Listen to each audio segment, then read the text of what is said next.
and gay nightlife was exposed because he was murdered. He was found naked with his pants and undies around his ankles, and then his two of the suspects were his two 30-something-year-old adopted sons.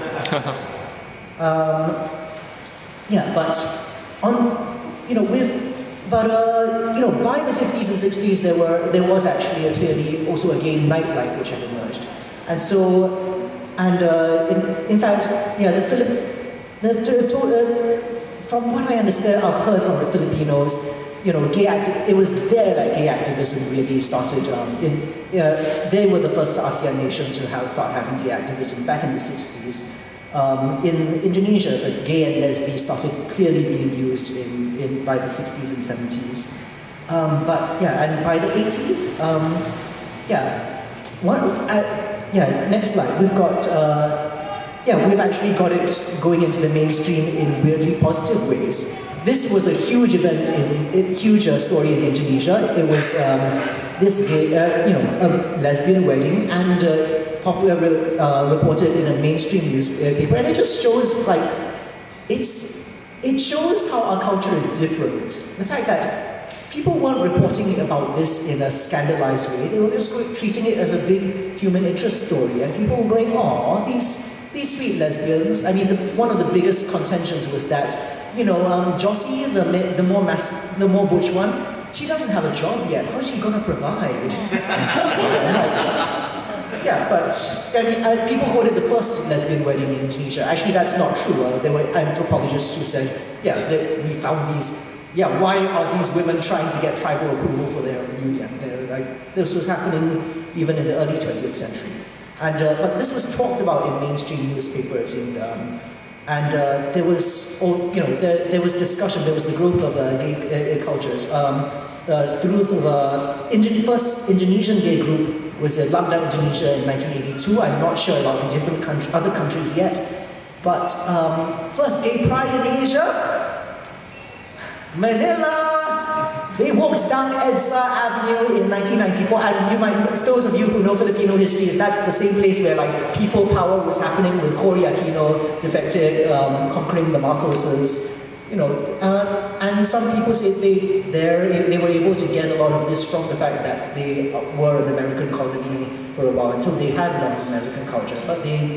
But since the Philippines has been leading the way in a lot of gay rights initiatives.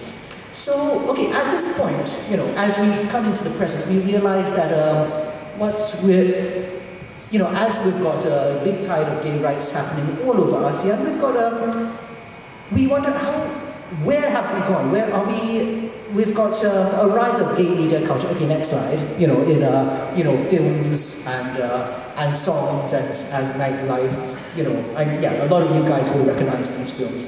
But we also have this weird thing we're getting into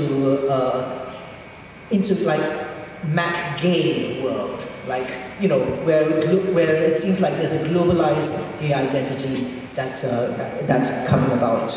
Okay, where are these two photos from? Singapore. It's not Singapore, but actually that's the point. I mean, I was talking to Elizabeth Pisani, who was doing HIV education outreach in Indonesia for a long time, and she was saying, 10 years ago, you could put me in a gay club anywhere in Southeast Asia, in Asia, and I would know within a nanosecond where I was. Now, it would take me at least 5 minutes to figure it out, because the music is more universally doof, doof, doof, it's become the same. The top one is from Malaysia. I felt bad because I've left them out a bit. And the bottom one, which is a gay wedding ceremony, is from Vietnam.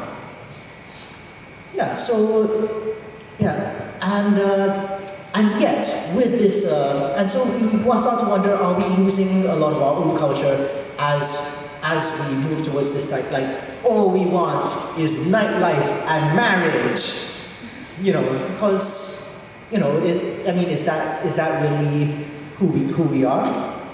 I mean, I shouldn't criticize, because it's nice to have nightlife and get married. You know, it's not necessarily in that order. But has also been a backlash, especially in countries like Malaysia. And this brings me to, okay, finally I finished with the history. I'm sorry it's taken so long. Do you want to take over or? Okay, hey Jean, if you've got stuff to mention at this point, okay. Yeah, I'm gonna now finally start talking about what things are like now in each Southeast Asian country.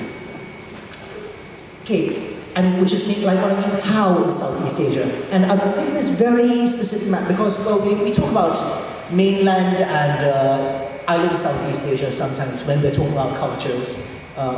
And someone was pointing out to me when we were at that conference in Bangkok, like, yeah, this is actually kind of the way gay homophobia is playing out. We've got, the island Southeast Asia, the mainland Southeast Asian countries, they're mostly, connected to Buddhism. And so, well, they really don't care that much, where you're sticking your thing, like, gay rights, okay, yeah, that's all right, we're sure we have, that's nothing compared to the genocide we had a few decades back.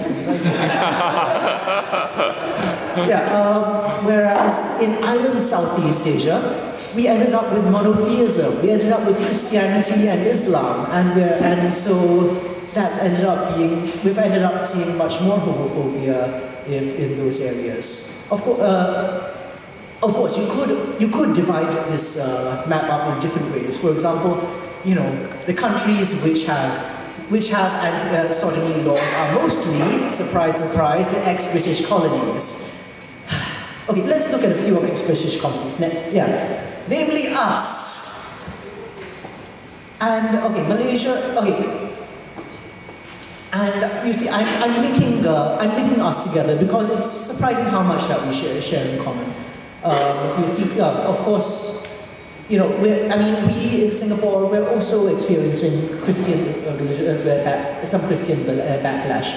In Malaysia, there's a very strong religious backlash. Like recently, there's now in the Penang of all places, wonderful Penang. If you could get, you could get a sentence of 5,000, 5,000. Ringgit, 3 years imprisonment and 6 lashes of the whip, all combined, not separately, all combined for gay or lesbian sex. And it only happens, so you could only get it if you're a Muslim. Most of us will be okay if we do it. It's Sharia law, so it doesn't apply to the Chinese and Hindus and it's really problematic, and we're getting a lot of We're getting a lot of awful things happening in Malaysia now. We've got, we've got some hate speech, like Najib recently said, called LGBT rights part of dangerous pluralism. They had a correction camp for effeminate youth, and last year the Ministry of Education released a notice. Yes, you guys might have heard of this. Guidelines to help. What they released was guidelines to identify gay men, like having a fit body, liking to show off V-necks and sleeveless clothes, and tight and bright-colored clothes, preference for carrying big handbags, and lesbians were attracted to women. Besides their female companions, they tend to distance themselves from other women, which is kind of and a preference for going out, having meals with women, for sleeping in the company of women. It's been rough. Next slide. And there was, and as some of you will know, there was the anti-gay musical Asmara Song Sang, A Natural Desire, in which, there's really, they start out with, this innocent young girl, is accosted by these, gay hooligans and told, if you want to join us, you have to get to choose. Do you want to be L, G, B, or T? And we get money to turn up to protest at liberal rallies. And then at the end, lightning kills everyone, except the 3 main characters who turn back straight.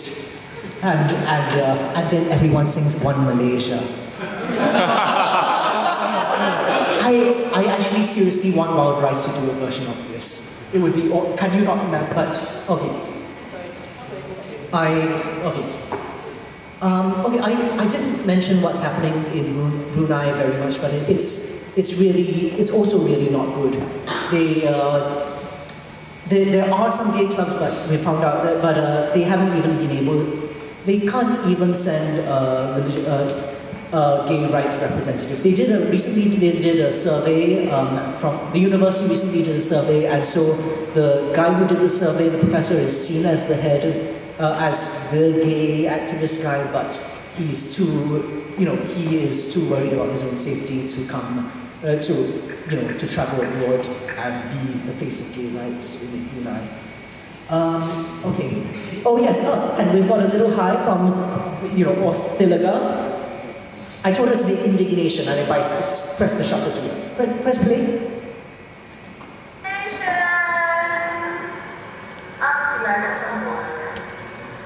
Thilaga is really cool. She's been, we wanted to invite her to kind of be in the audience this time round, but she is doing Sexuality Merdeka next, which is the now banned LGBT rights festival. It's really cool, and it's happening next weekend, and she's busy preparing for it. So go up to KL this coming weekend if you can. All right, I'll try and hurry. Indonesia. Indonesia also a part of island Southeast Asia. Also, there's some awful stuff happening. Like in Aceh, we've got both, I think, gay and lesbian sex, which are outlawed. Jakarta, we've got these laws which discriminate against LGBT people. But I think it's important to remember that because Indonesia is so big and so hard to control, so it is quite easy to find a safe space. Like we were saying. Okay, next slide. You can see there there was this awful case back in 2010 where the ILGA Asia conference was supposed to be held in Surabaya, and these extremists rallied their troops to invade the hotel and stormed it, and everyone had to be evacuated. It was really, Oh yes, Jean was there. You can ask her stories later. Yeah. It was, Sylvia was there, I think, as well. Lipson, were you there? No. Yeah. Okay, but it was, there's actually an online film about it called Bye Bye Surabaya. So, yeah, okay, this isn't the average Indonesian who's doing this, but there are these religious conservative groups which sort of drum up support whenever they want to target something. And it's not just international gay conferences. They invade the warrior transgender conferences as well. And it's, next slide.